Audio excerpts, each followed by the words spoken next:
The really scary vulnerabilities in these agentic processes that we haven't even scratched the surface. It's coming up with cognition speeds of things humans couldn't even figure out. Your 20,000 developers are going to come down to probably 2,000 developers. That's a reality. Meet John Willis, a foundational figure in the DevOps movement with over 45 years of experience and co-author of the DevOps Handbook. In this episode, he explains how to tackle AI and modern complexity using Deming's system of profound knowledge.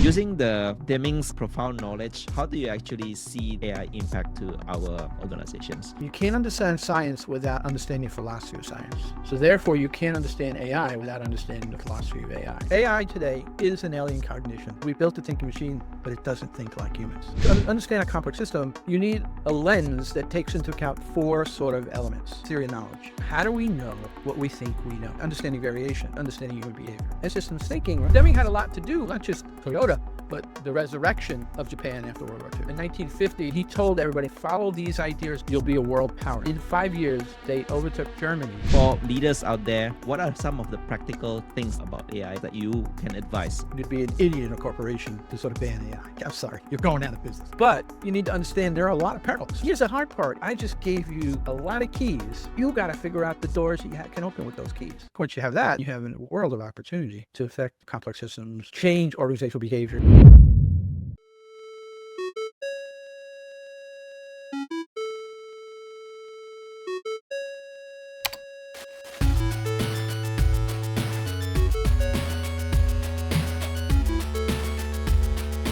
Hello everyone, welcome back to another new episode of the Tech Lead Journal podcast. Today I'm very excited to have John Willis here with me. John is a prolific author, one of the authors from IT Revolutions. His books, DevOps IT Handbook, and also Deming's Journey to Profound Knowledge are the two most popular books in IT Revolutions. John is also someone who is very active in the DevOps world with all his contributions.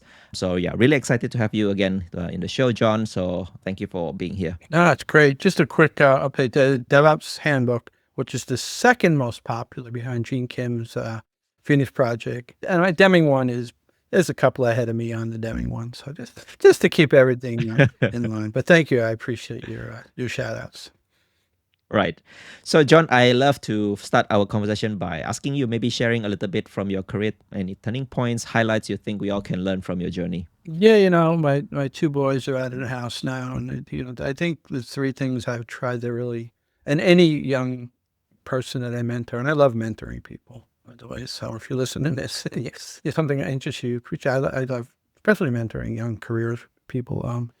The simple one is work hard, have fun. It's, I remember telling my kids that from like the earliest ages. And one time I was dropping one of my sons off at the elementary school and one of the sort of traffic guards, just to make sure the cars are always going. I said that and she said, wow, that's stupid. I'm like, no, man. This is what's wrong with modern day education. Like work hard. For some reason they thought work hard couldn't be fun. Sorry. I think the other thing too, these are important. I'm glad you asked this because I never get to really address this on podcast. Be a boundless advisor. You get way more than you give. This is I've been doing this 45 years, and the one thing I've never did was being calculating on, like, if somebody called me for advice, as long as I had the time, and the truth is most people have time. We talk about how I'm busy, there's no way I could give you 15 minutes. Everybody can basically spare 15 or 30 minutes. I'm sorry. There's a point where I'm crazy busy, and I can always spare 15 minutes, usually spare 30 minutes. So just don't be that person. Oh, yeah, I don't know.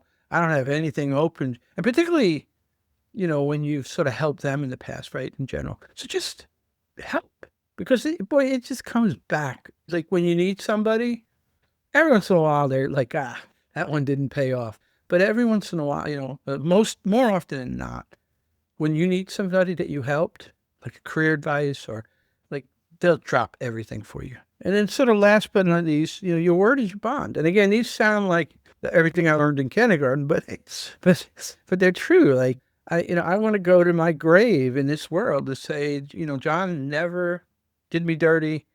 He never lied to me. And again, we're not perfect. There's gray areas and stuff. But in general, I think you can have a great career I've had an incredible career in those three pillars of where I've gotten to where I am right now. Wow. So thanks for distilling to those three. I think it's really, I would say, quite insightful, right? Especially from someone who have had long career like you, right?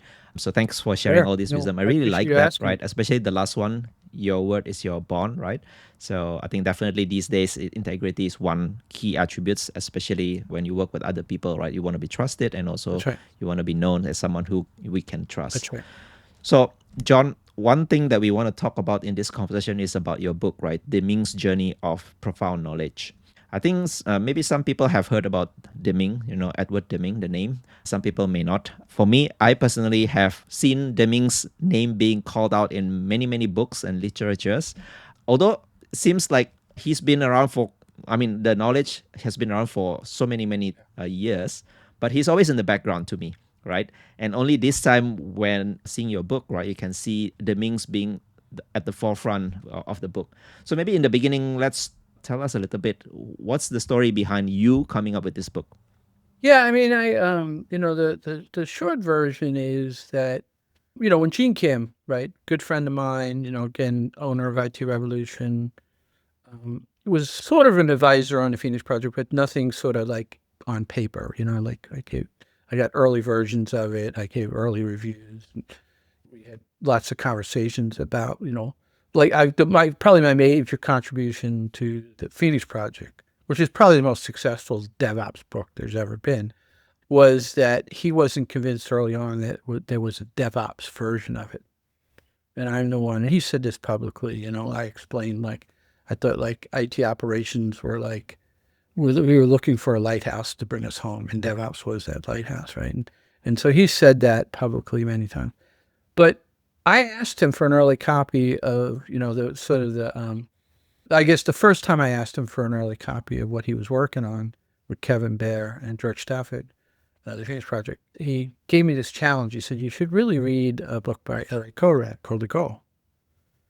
And it was such a gift because, like, I think a lot of other people just sort of read the Phoenix Project and then found out that it was sort of a purposeful modern day rewrite of Elliot Gorad's The Goal.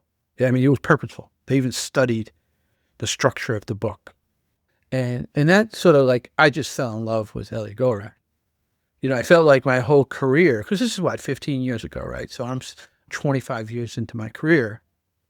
And this guy is bleeding everything that I believe is right about how we do work, how we work in organizations, all those things. And we were at a sort of DevOps Days conference, and another good friend of mine, very great mentor, Ben Rockwood, we were doing an open spaces on Elliot Gorad's what's called the theory of constraints, which is sort of one of the core of his principles, or his sort of management, not quote manifesto. And Ben was a real student of Dr. Deming, and I didn't realize that Dr. Deming, he'd been around my whole career. And, Ben said something to me. He said, it all goes back to Dr. Deming. And that you'll hear that a lot when you start opening up this sort of the can. You can't open the can, right? You hear that. It all goes back to Deming. You're like, yeah, who is this Deming guy?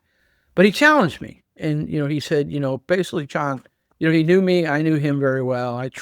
Going back to trust, I trusted his advice. And he said, go read the 14 points. And we're about a couple of years into this DevOps movement. And I'm like, oh my goodness, everything that we profess about DevOps is listed in the Deming's 14 points, which comes from his Out of the Crisis. So I decided to, and Ben Rockwood gave me this sort of challenge, right? And so I went ahead and I worked on a presentation that I did like the second PuppetConf, Puppet being a configuration management product. I called Deming to DevOps.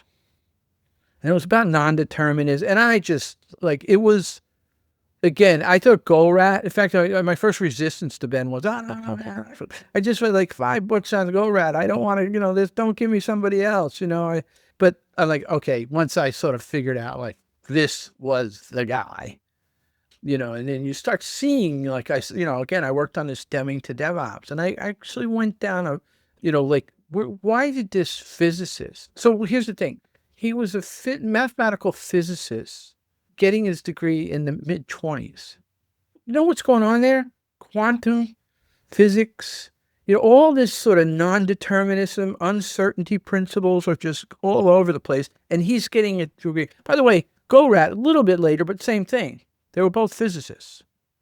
And they understood that, like this sort of like, and what Deming, I think, brilliantly did out throughout his career is took part of that and turned that into probability. It became his business card was he was a statistician first, right?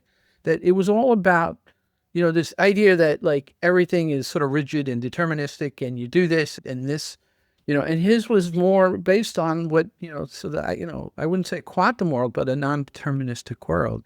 And that, again, fascinated me to the point of like, there was these answers to questions that really were only one layer of an answer. Right? In other words, so if we get into, I know the next question is going to be about profound knowledge, right? I mean, that's the first tenet of profound knowledge is theory of knowledge. How do you know what you think you know? And that you can see a physicist's mindset there. And in the, especially a quantum physicist, like that, there is no like bound truth. I think there was a physicist quote was, sort of behind every deep truth is another deep truth, right? Or something like that, right? So, and again, I think that sort of like curiosity where I was looking for labels of things I believed. If I started my Deming journey 15 years ago, for 25 years in my career, this has got to be more right.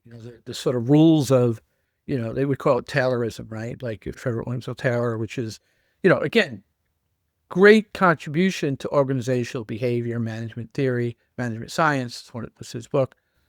But there had to be something. It's only like, it's sort of interesting if you compare Newtonian, I know I'm probably losing people, compare Newtonian physics to quantum mechanics, right? Like it's okay, all that stuff works. You drop the apple, it hits the floor.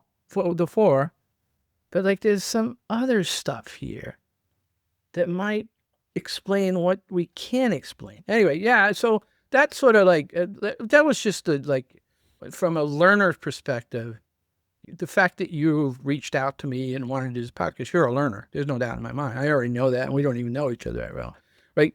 And so when I use that, what I call a learner, right, for us, like we can't resist these kind of opportunities. Yeah, so that's the long version, but yeah, that's why I fell in love with Dr. Deming.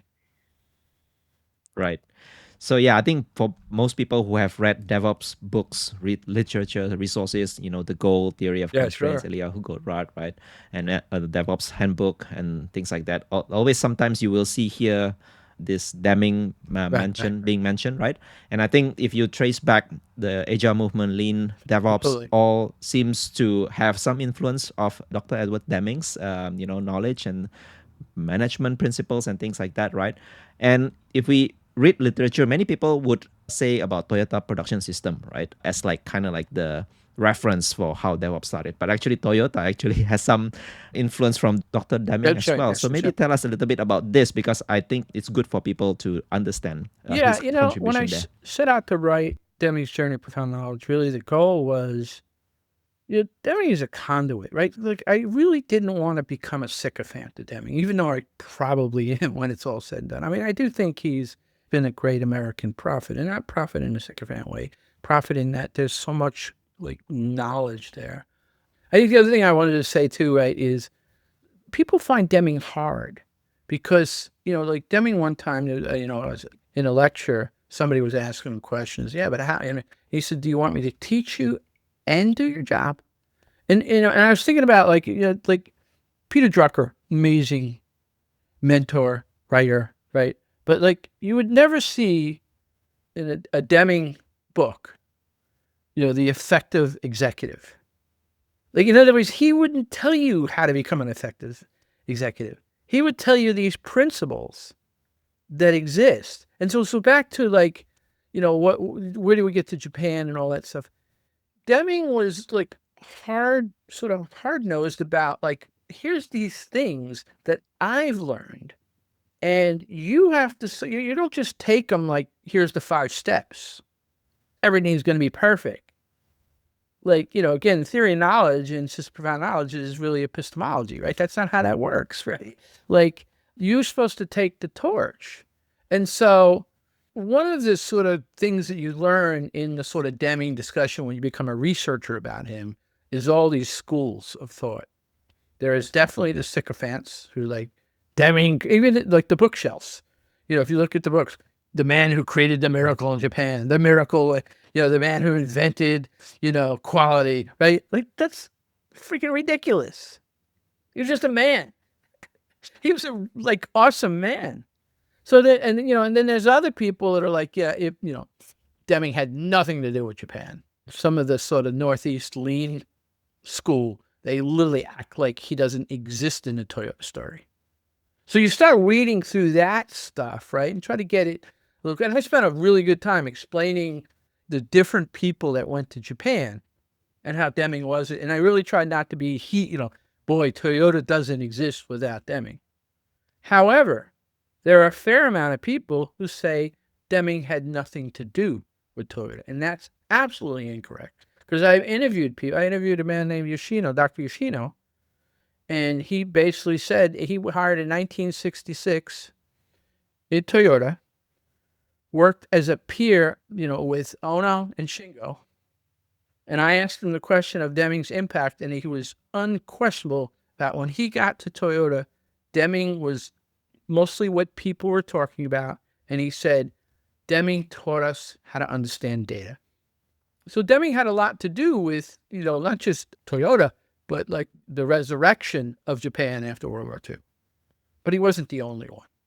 And his principles are solid. So like what he did, in fact, the most famous part is there was, in 1950, there was basically a lecture he gave where years later they had basically estimated that 80% of the wealth, this is post-World War II, was in this seminar. And he told everybody in that seminar, if you follow these ideas I'm telling you right now, you'll be a world power. And in 5 years, they overtook Germany to be second behind the United States in world economics, right? Like, those are facts, right? And again, the other thing I would like to sort of point out, not to be a sycophant, is, Deming didn't create the miracle in Japan. The Japanese created the miracle in Japan.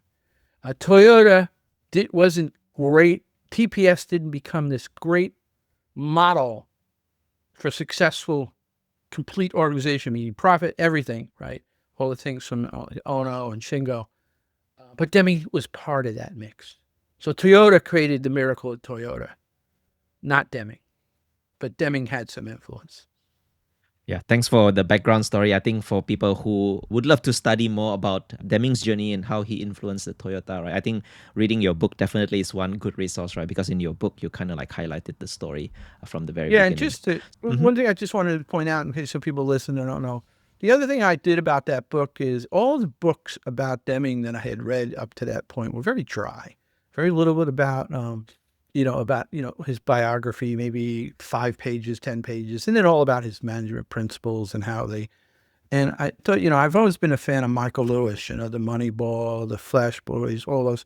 And I thought, wouldn't this be a great Michael Lewis-like book where you could teach people the principles like he does? He explains, very complex ideas to everybody and make it fun and story and narrative. So again, it not only gives you a strong background on his history, including what he did in Japan and even after Japan, but I think so far it's been very successful to be a very Michael Lewisian style of, easy to read, anybody can read it and sort of get the value out of it. Yeah, so thanks for highlighting that because if you expect the book to be like theoretical, right? So totally not, right? So this book is a mix of some theory, of course, right? And some background stories, right? Including his story, kind of, I think, research that you did as part of, your journey writing this book. So maybe for people who are very curious about this Deming's, profound knowledge, right? So he called it profound knowledge. So what are these 4 profound knowledge? If you can maybe give us an overview, high level, that would be great. So Deming, again, being a physicist, right?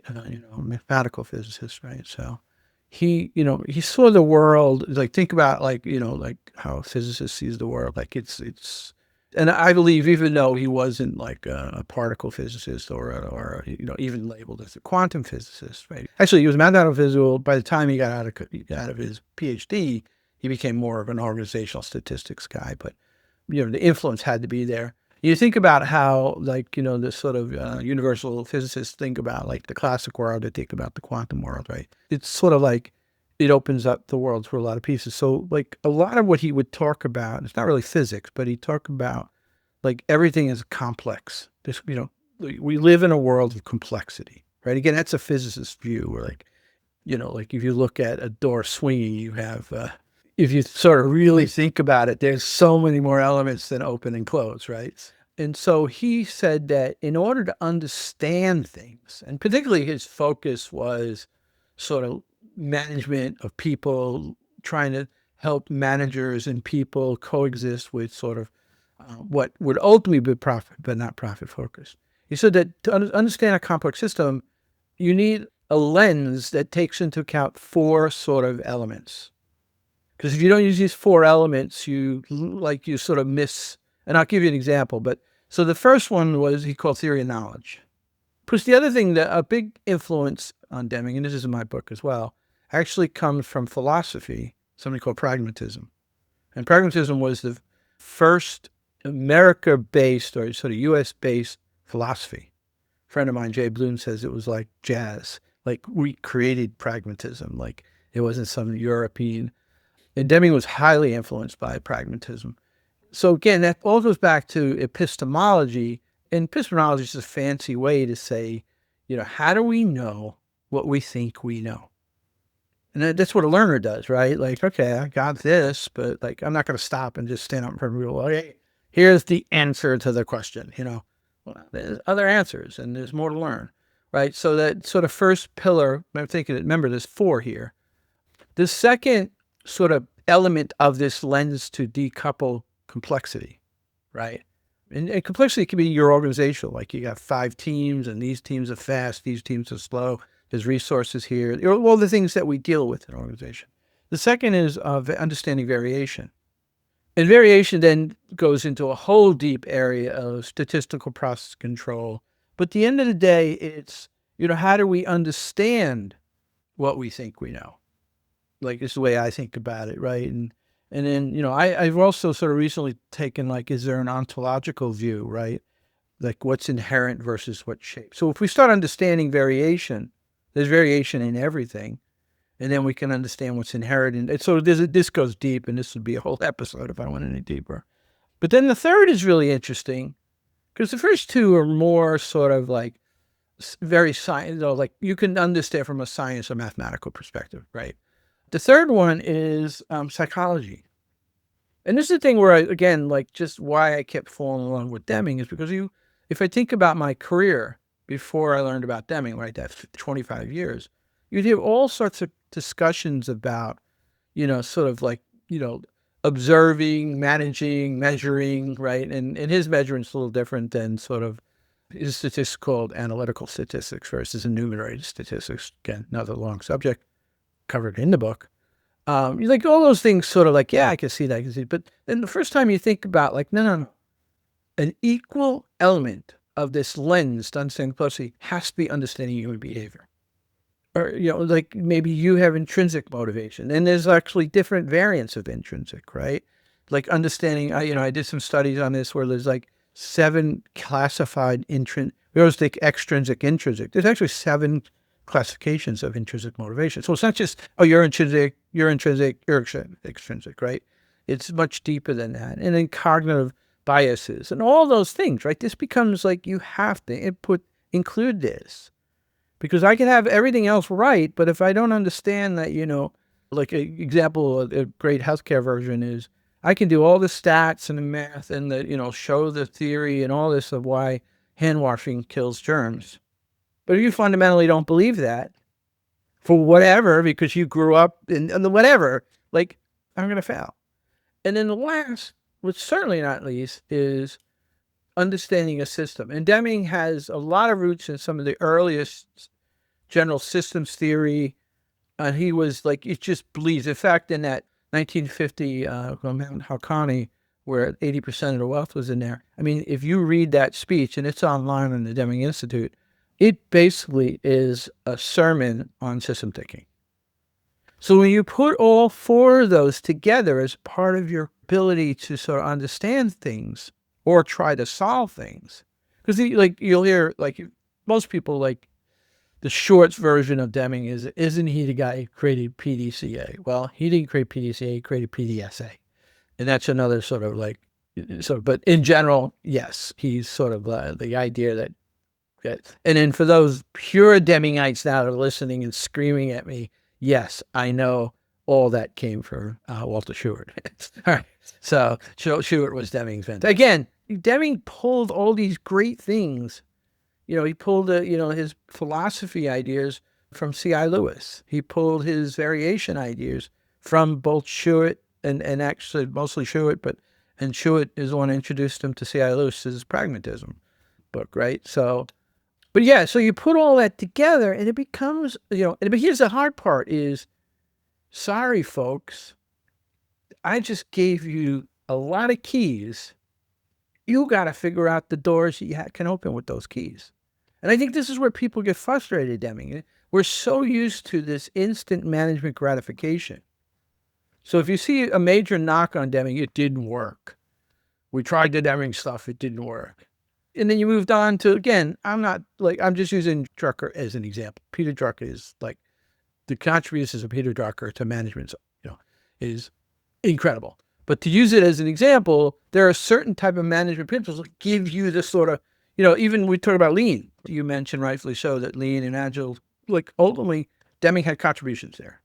There are books, The 14 Steps to Lean. You'll never see a book by Deming with 14 steps to do this. Even the 14 points are literally a leading sort of how-to-do list to understand profound knowledge. And then the last piece, systems thinking, right? Like that's core to everything. And if you even sort of look at Deming's like the red bead game or the funnel game, like all these things, these games that other people created around his idea, they bleed systems thinking. He bled, systems thinking, like you have to look at all the parts, everything is connected. So, yeah, so I think that, I think the hard part that most people have is they read about profound knowledge and they haven't been given the sort of answers. And I think Deming would say, no, I'm going to give you this sort of, I'm putting what you need up here in your head. You got to go figure out, and I think once you have that, then you have a world of opportunity to affect, complex systems, organize, create, change organizational behavior, organizational structures, all the things that we, in general, strive to do, right? Yeah. And especially, when we work in technologies, right? Technological organizations, these days, especially modern organization, complexities is a huge thing. And systems thinking, the day when I studied that the first time, I found it's quite insightful, right? And in fact, I've been always amazed by how, things got explained in the systems thinking. And in fact, I got an episode with Diana Montalian about systems thinking as well. And it's always amazed me like how these kind of insightful thinking actually can help us make a change, transformational change, deliver results that can go beyond what you can imagine, I guess, right? Simply because if you know how things are interrelated to each other, the relationship between them, you can kind of like see the root cause and try to fix it from the root cause rather than trying to fix the symptom, so to speak, right? So system thinking is kind of a curse and a blessing, right? And the curse is you wind up, like, I think probably the best book I've ever read about system thinking is Donella Meadows' Thinking in Systems. The worst book I've ever read on systems is Donella Meadows, because it like everything like in line at the supermarket, or like you literally, I've told CIOs at companies where, I felt they were ready for this advice, right? Like you got to have a threshold where like, what are you talking about? Like once I have enough conversations, I'm like, all right, I think if you could create a systemic mindset in your organization where everybody basically understands systems thinking, and there's a lot more, but the point is like everybody would like, even the how, team A stinks, they never they're always late on delivery for our team B, right? Like if you think in systems, you think, well, wait a minute, what's the disruption? What's the connections? Why are they late? Okay. And like again, DevOps, again, DevOps was like, like the original sort of attack to provide a more systems thinking way. You had dev, you had ops. The original caricature was a wall. My friend Andrew Clay Schaefer created this caricature of a wall where dev, they call it a wall of confusion, he called it, where, dev would throw the code over the wall, ops would catch it, they would say, this code stinks, they'd throw it back, right? And like, never were we trying to figure out like, why do those disconnects or impedance mismatches happen, right? And that's system thinking at its core. Yeah. So definitely systems thinking is one body of knowledge by itself, right? And you mentioned the other three, like theory of knowledge itself. I think it's always good for individual to know the unknown unknowns, right? So those are like kind of like the blind spots that you never knew before. And especially these days, so many rapid advancement, AI itself, like we can't really actually understand everything, right? But it seems coming up really, really fast. So theory of knowledge is one thing. Theory of variation, I think this is also very important because yeah, nothing is predictable in the world. You can standardize stuff, but it always happens within variation, right? So understanding a little bit of statistical knowledge and why variation could happen, I think is also important. And one that is also important is understanding the psychology or the human behavior aspect, right? So especially these days, people will talk about the culture, psychological safety, bias, cognitive biases, and things like that. Definitely, that's another body of knowledge by itself that we need to think about and master in order to create a more thriving transformational organizations. So definitely the other points that when people talk about Deming is the 14 points of management that he has, right? So I know that we won't be covering all of them, but do you think there are some points that you think are very important for us to start pondering or maybe try to implement, and maybe we can then follow up with the other points as well at our own time? So maybe if there's some points that you want to cover today, John. I think so. In my book, the last chapter is sort of so the last third of my book is basically sort of like what would have Deming done. So Deming died in 1993. So you think all the things that happened after 1993, like you got the agile movement, you got lean, you got like all these things that and not even including like DevOps, cloud computing, and now AI, right? So there's a lot of stuff there. So I tried to say, I think at that point I knew enough about Deming and I knew enough about cyber, and like I'm pretty knowledgeable in a lot of those subjects. DevSecOps, cyber. Certainly, DevOps was considered one of the founders of the DevOps movement. And I thought I'm going to take the liberty of what would Deming do, and I literally use profound knowledge and as a template. And then I ended it was funny. I had kind of almost finished. I'd finished the book basically. I thought, and I'm like, you know what? I just wrote a book about Deming, and I didn't actually have a chapter on the 14 points. So I'm going to have a chapter. But it was great because it fell right in line because I was able to use a lot of the examples. I think obviously it would take a whole podcast to do all 14 points. I think the ones that you find where he is, again, as a learner, like, number 5, never stop improving. I think 13 is like self-learning organization. Those ones, and I gave modern day examples, but mostly like cyber ones, like, they never stop improving. Shannon Leitz is a great mentor in security. She's a great white hat hacker. She's run organizations. She's run security at places like Intuit and Adobe. Brilliant woman. I think one of the things when I first met her, everybody was foundational on like, what were the ways that you manage security? Like, what do you look for, CVEs or sort of vulnerabilities that are known, or the OWASP top 10. And so I meet her for the first time, and she's asking everybody at the table, how do you manage, security? And she's, let me tell you what I do. And she had this whole thing of adversarial analysis. So like she went beyond what everybody thought was the sort of how you're supposed to do this, and came up with a whole new way.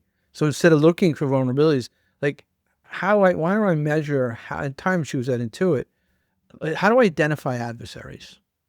How do I measure how often they come to my site?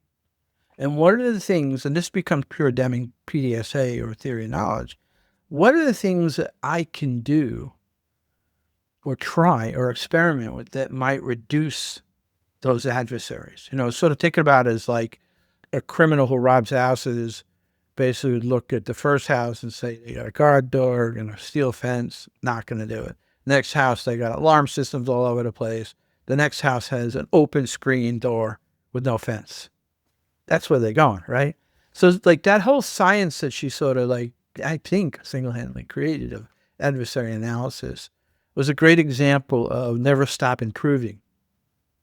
I mean, she's already an industry giant in security. She could stand up and say, all right, you need to do this. This is my Shannon Leeds, and she's an incredible woman. So like, if she tells you to do it, you probably should do it. But yeah, so like that one. And then I think, the self-learning organization, again, I go back to Shannon Leeds, but, my good friend Andrew Clay Schaefer says, you're either a learning organization or you're losing to one who is. One of my favorite all-time quotes of contemporary DevOps folk, if you want to say it. But Shannon Leeds was like, the alternative would be like KLOCs, right? Like, sort of measuring, how many bugs per lines of code and like that. Or another, it's not Shannon, but incident management, like another great quote, another good friend of mine, John Osbar, says that, so incident management, right? Like how would Deming, one of the chapters I looked at was like, how disgusting Deming would have been if you looked at modern day incident management. You got P1s, P2s, P3s, who nobody ever touches because you don't like management is screaming and hollering about P1s. So even if you get all them on some screaming and hollering measurement system, KPIs or MBOs, and by the way, Deming hated MBOs and KPIs, then you might get to half of the P2s and you'll never get to the P3s. And then you contrast that with John Osbar's quote that incidents are unplanned investments. So Deming would probably be looking at all the incidents and using a system, probably using variation, and looking at it in its holistic systems view. And because some of those, what you classify as P3s, on the wrong day, bring down your system. Right? The nagging thing that always happens. I mean, I know I'm going crazy here, but like it was the Columbia, right? Where the thermal panels, where they literally, everybody said, oh, we've seen that a number of times. Don't worry about it. Don't worry about it. Nothing will go wrong. Well, on this day, when they were on reentry, it went wrong. And there's just a number of stories. So if you look at the safety, people like John Osbar, Richard Cook, and Dr. Woods, who I would definitely follow up on if you understand, the critical safety, cognitive safety, they have numerous stories of that thing that like, it almost, let me do a quick story. This is a great story. Paul Neal, when he went to Alcoa, he was giving sort of a tour and he'd heard a story about a young man who got killed by one of the machines. And what happened was there was a little fence and the fence said, do not cross. But for like a year or so, or quite a long time, the general advised practice from the senior people were, if it gets stuck, ignore that sign, you got to hop over and you got to unloosen this thing. And that worked, probably thousands, tens of thousands of times. But the one time, the reason the sign was there in the first place, it didn't work. It killed this young man. And, Paul Neal basically, like, rightfully so, we killed that man, we killed the family. Right? So those are like those sort of like pebble in a shoe problems that if you don't understand why they happen, and like they can be the bad case of total systems outage, worst case, like harm to humans. Anyway, yeah, no, so but they're all great, like pride in workmanship, no fear. I mean, you could just, again, in my book, I try to cover every one individually with modern day use cases, either lean, cybersecurity, DevOps. So, yeah, wow. So when you mentioned about incident management classification, right? P1, P2, P3. I think for all sysadmins or SRE, DevOps people, you would kind of relate to your jobs as well because so many alerts. Typically, it's the alerts, right? Alerts that are kind of like niggling. yeah. Sometimes it happens and then it will resolve by itself. So we think it's not a problem. Yeah, we do the until don't one worry day, about that one. We'll think of the example. The code is a classic example, right? That you're young, you just come into a large organization, it's Uber or whatever, right? And you're looking at some knock screen, and this young man says, ooh, what should we do? Oh, don't worry about that one. It always shows up there. We never have a problem with it. Now, again, in Deming's world, we like, can I take a look into it? Actually, all right, I love telling stories, right? Margaret Hamilton, right? Look up the Margaret Hamilton story. So basically, she was basically a mathematician that was hired by NASA as a part-time mathematician. But the deal was she had to be able to bring her daughter. She had basically semi-retired because her husband was basically going to Harvard or something. And so the agreement was she could bring her daughter to work, right? And the daughter was playing with the flight simulator. And the daughter hit this thing that caused, it was like she was playing with the flight simulator and pulled this, hit this button or whatever. And it was a button that should never be pressed on reentry, right? And no astronaut would ever probably do it. So they never had any error code for it. So it turns out when the daughter did it, she added error. She's like, what the heck? I'm going to just, since it's there, now I know about it. Let me put error code in there.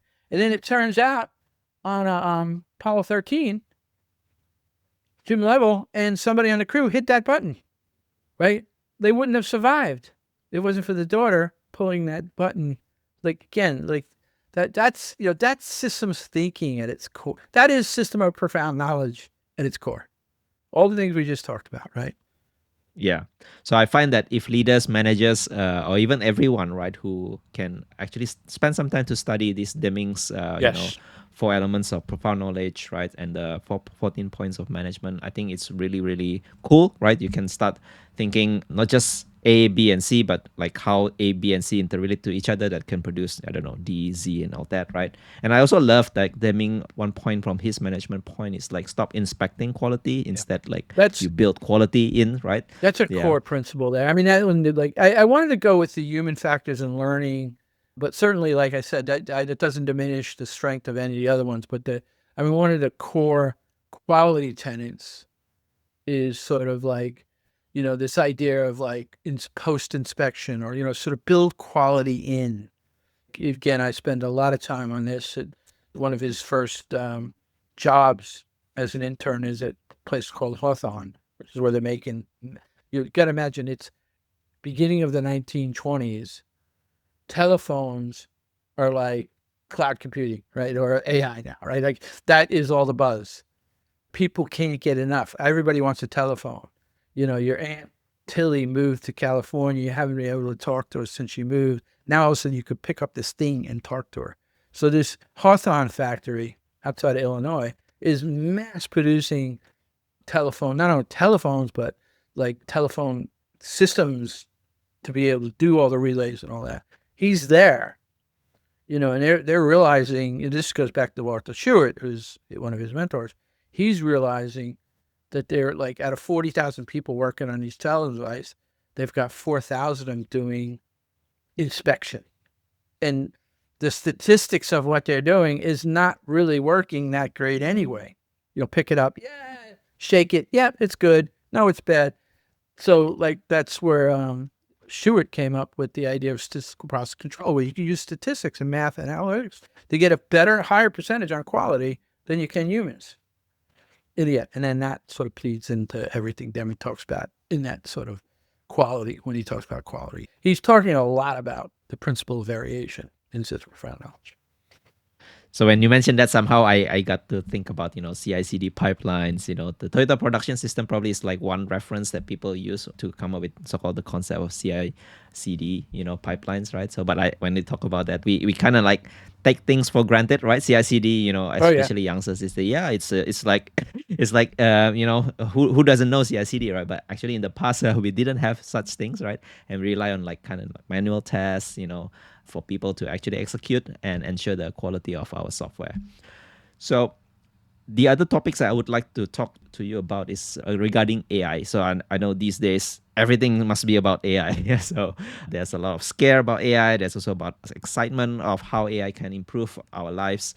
Using the Deming's kind of like profound knowledge, how do you actually see this AI impact to our lives and organizational maybe management?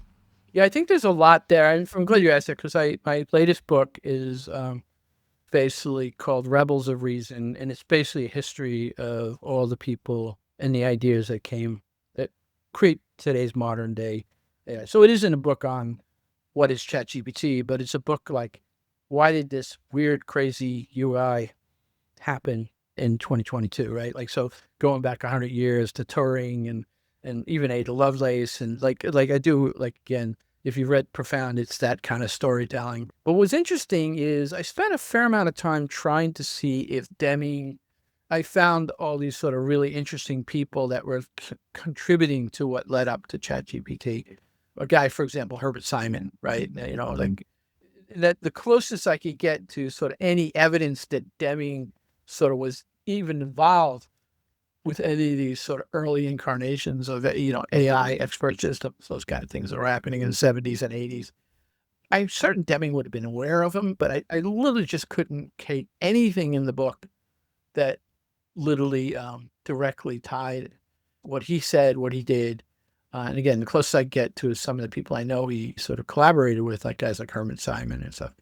But then when I get done with the book, or getting close to the book, I wanted to create an interesting epilogue. And, you know, like, okay, I've got this great history of all these interesting people that lead up to where we get to, you know, modern, what we call generalized pre-trained transformers, GPT, right?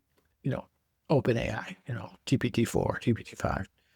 But a good friend of mine challenged me on, and he made this quote that I actually have in my Rebels of Reason book, in the epilogue, which is, you can't understand science without understanding philosophy of science. So therefore, you can't understand AI without understanding the philosophy of AI. So that opened the can opener of like, what would be the philosophy of AI? Let's stop talking about AGI or ASI, like, you know, it's like the boogeyman or all this. So the final chapter of my book is basically an epistemological can opener. Now, I don't have all the answers. These are hard questions. Where AI is going, what's the human effect, what's the sort of cognition. But I did a pretty clever job of trying to explain what epistemology of AI should think about. And then I was able to use profound knowledge as a sort of a framing. And that was really more of a like, hey, almost in a Deming-like way, is I'm not going to basically be able to spend the rest of my life figuring this out. So if this interests you, I encourage you to take the torch and run with it, right? And the one other thing I thought was really interesting, I came up with a clever idea to use that movie Arrival. So I used the Arrival, and the way I use Arrival is like the woman in the movie Arrival, she doesn't take the sort of status quo, like they ask her to sort of interview and learn from the aliens, right? And as she doesn't start comparing it, then I said, like what we're doing, like trying to compare AGI. I mean, what she realizes that these aliens are an alien form, and probably an alien form of cognition. So if I use the way we think to try to understand them, I'm probably going to fail. So what if I like step all the way back and say, can't assume anything, you know, and that's where I lay in, where I think Deming would sort of like, let's not assume anything. Let's take an epistemological approach. Let's, you know, I mean, psychology might be a little deep with aliens, but certainly can we understand what we know? Is there a system view where I'm always sort of looking for the outer way? And I think I compare that to, because one of my frustrations of one of the long sort of strong conversations is, you know, artificial general intelligence, and like, who cares really? I mean, like I blog, I said, I'm like, imagine she would have went up to, when she started communicating aliens, like, can you ride a bicycle? Or they don't do math, you know, they can't count the number of R's in a sentence or a word, right? Like that would have been a total waste of time. The acceptance is, whether you like it or not, AI today is an alien cognition.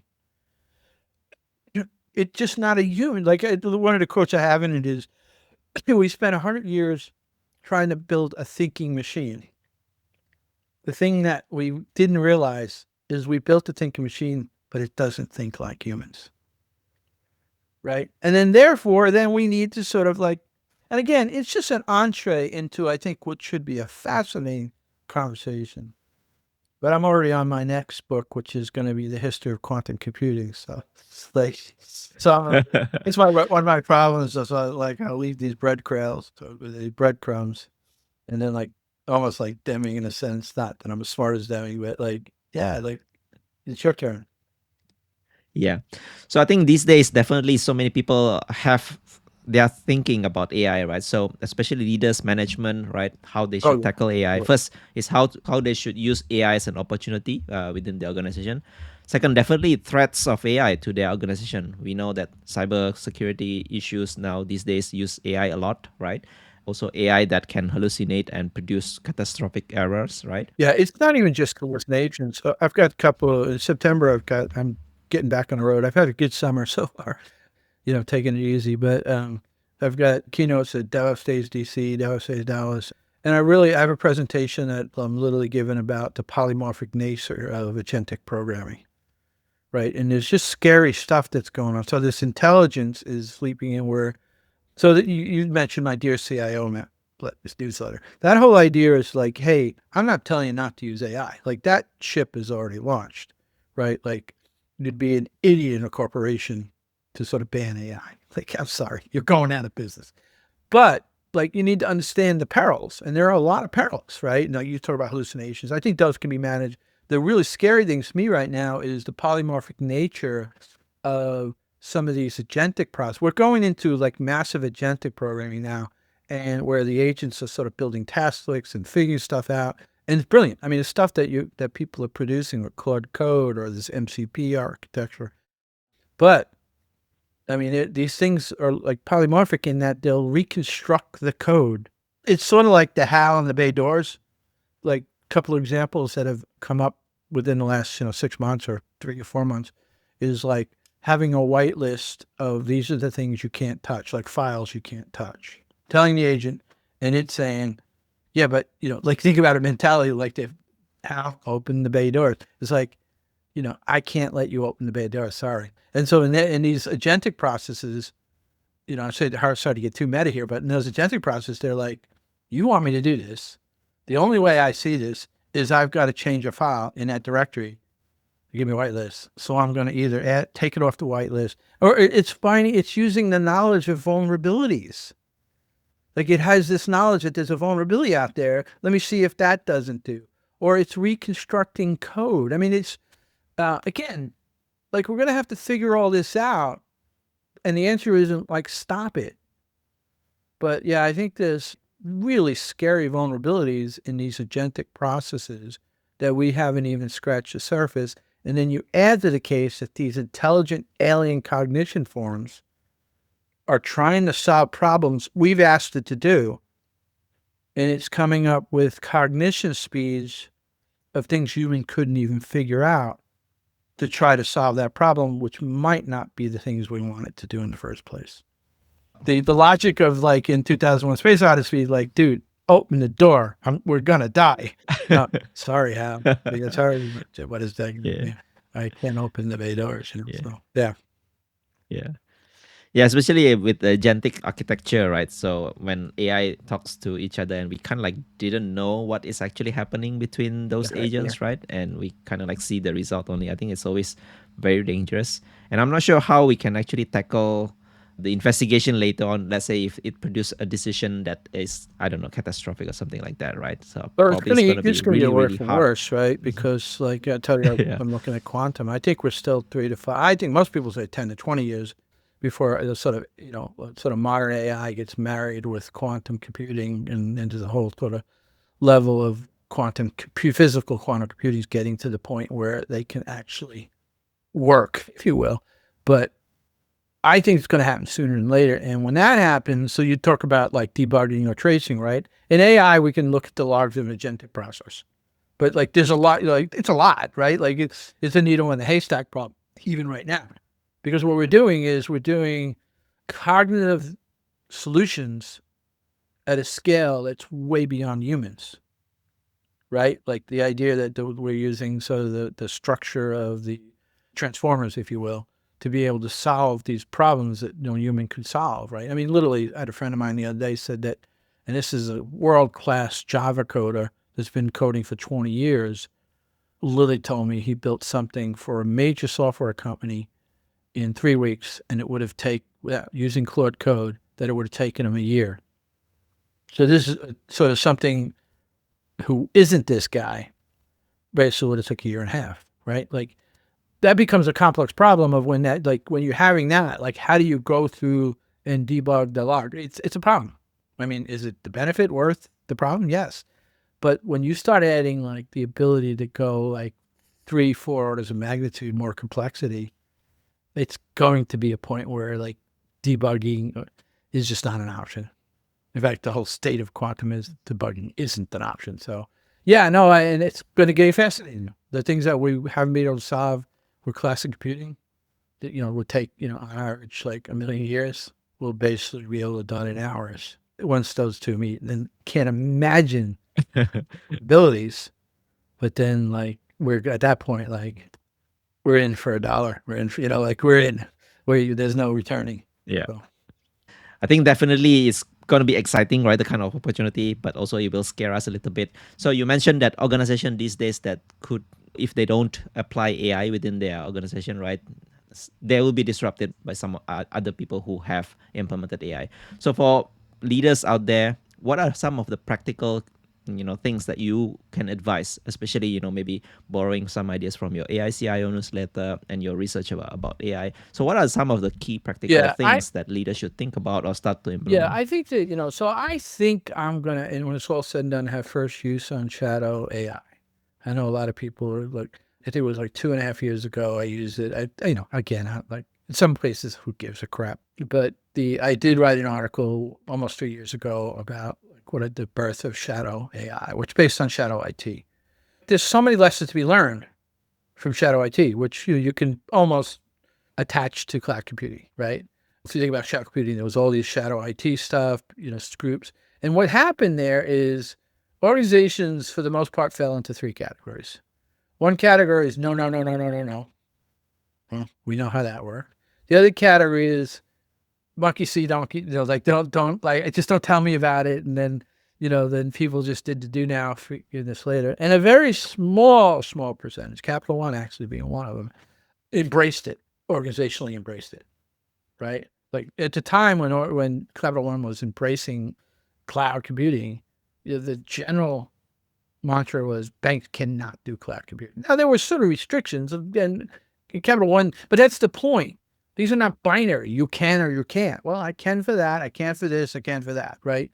And I think like there's so much lessons to be learned. And so I've been drafting in my newsletter, Dear CIO, this idea that like, let's learn from that. And let's be, instead of a very small percentage in Shadow IT who embraced cloud, let's have a much higher percentage. Like it's going to happen. We know from the first 2 cases, the first case, like that was folly, right? Like it was happening. Boston Airport tried to ban Uber, right? How that didn't work, right? Like, sorry, that was never going to work. The second group is even more dangerous because they are not giving anybody any guidance. So people are like, they're not saying I can't. So that's when you found, like in cloud computing, you found like, examples of Nike putting one of their athletes' contracts out in the cloud and somebody finding it, right? Like, because there was no regulation or governance, because they were ignoring that it was happening. The third group is like, okay. And so he'll get to the nut of what I'm talking about, AI. I think, organizations need to be really clear. Like, we're going to use it. Here's the test scenario. Here's your time to allocate to learn it. But here's the thing. We want to know what you're doing. And particularly, it all goes back to data, right? So if you're going to build some AI, right, like the first question you should ask is, can we classify the data? Is the data green? Is it yellow? Or is it red?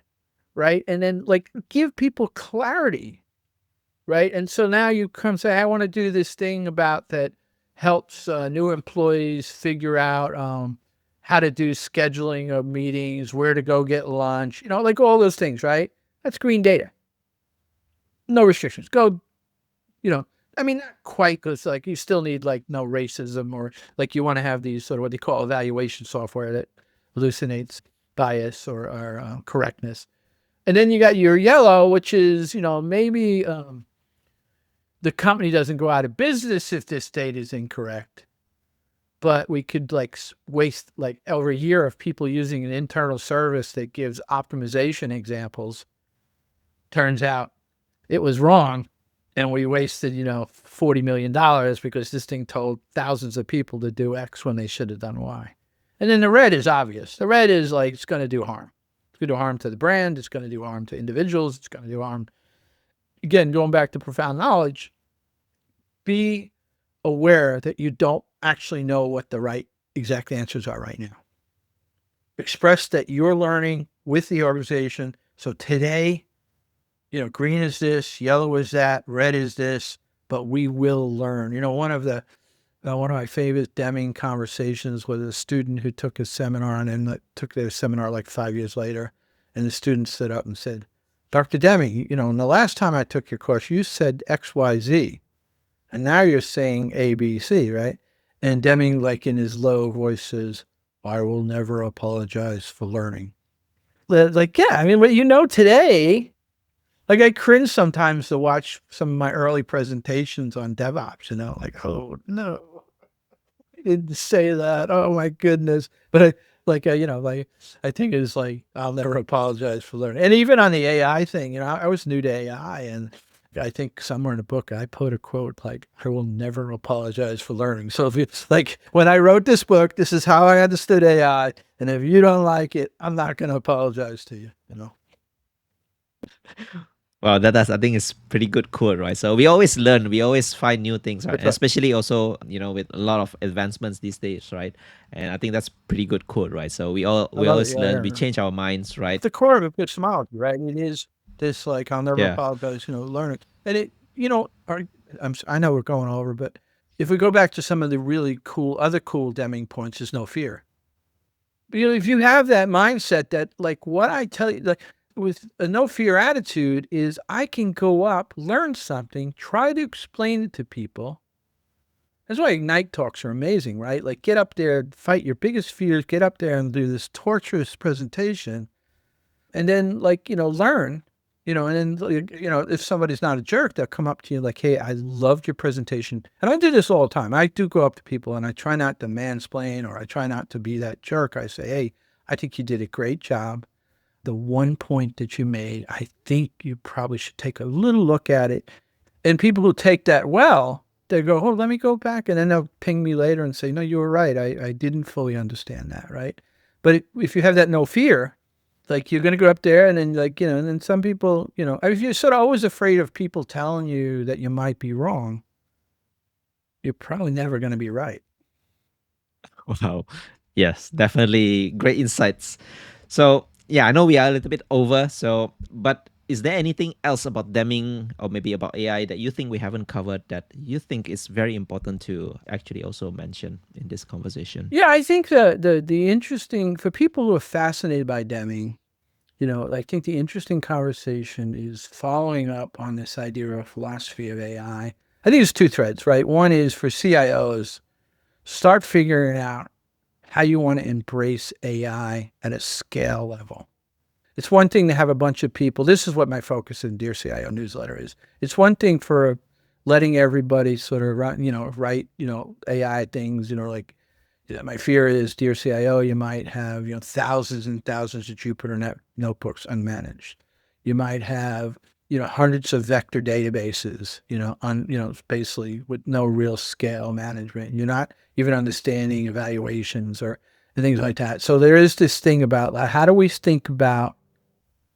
we embrace, unfortunately, your 20,000 developers are going to come down to probably 2,000 developers, if that. That's a reality. Maybe 5,000, depending on how you sort of use those people. But for those, if you've got 5,000 developers now developing AI, how do you do that in a scalable way that's not going to crush your organization, right? And so that's one thread. And then I think the other thread, I'm sort of don't spend as much time, and I would love to, but I'd love to other people to, is the philosophy of AI. And that's a very heavily Deming, or you could use a lot of sideline knowledge of Deming's teachings. So really exploring where does Deming, almost like, again, I don't have time to, what would Deming do today with AI? I mean, I tackled it in my profound knowledge book of what would Deming do with cyber. or DevOps or Lean and Agile, but I haven't fully attacked it other than sort of the epilogue in my Rebels of Reason book. So Yeah, definitely it's going to be a great exercise if we use like the Deming's profound knowledge applied to AI, just like the that's right. cybersecurity That's right. that you did in your There's a book, lot right? there. Yep. Yeah. So, John, it's been a pleasant conversation. I learned a lot from historical reasons, background stories, the anecdotes. I think thanks for sharing that. Towards the end of our conversation, I only have one last question, which is like a tradition in my podcast.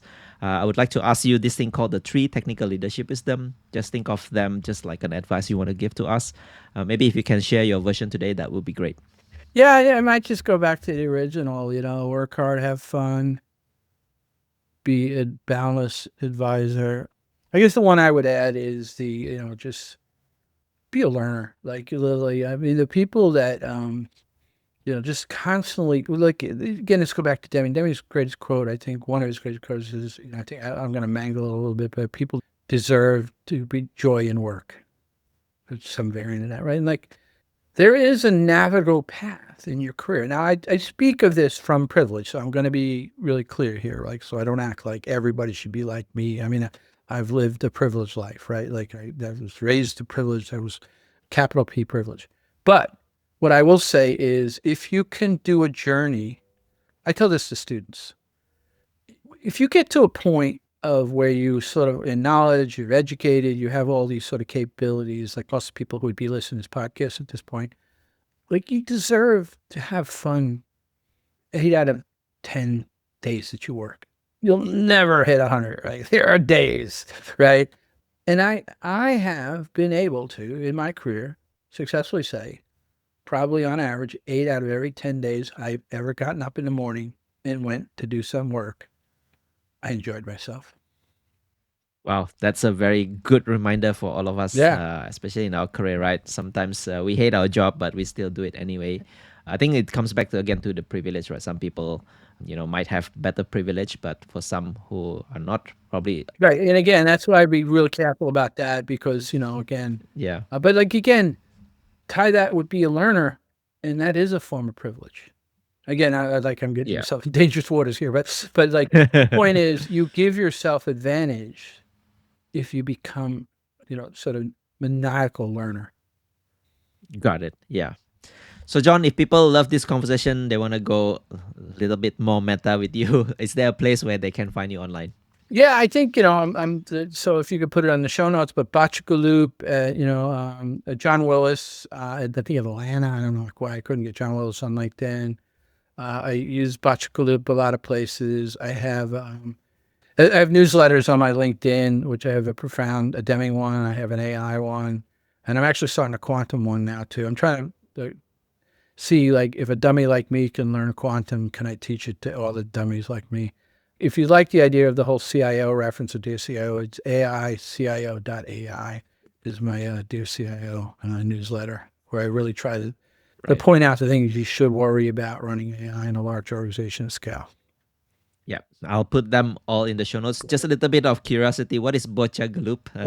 There's really no definition of it. It turns out it was a word that my mom used to sing and use when I was growing up, and I never did figure out what exactly it was. There's tons of folklore that I've gotten over the years of people who told me stories, everything from, two Italian groups, the Botchkaloops and Botchkaleeps, that used to war over who's funnier or stupider, to Abbott and Costello, or like they just, so I don't really have a clear definition other than I thought it would be a clever name when I was just getting my Twitter account was really where it started. So right.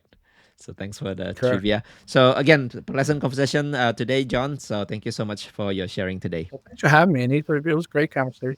Thank you so much. Thanks for doing all the prep work to make a really good conversation. I really appreciate that.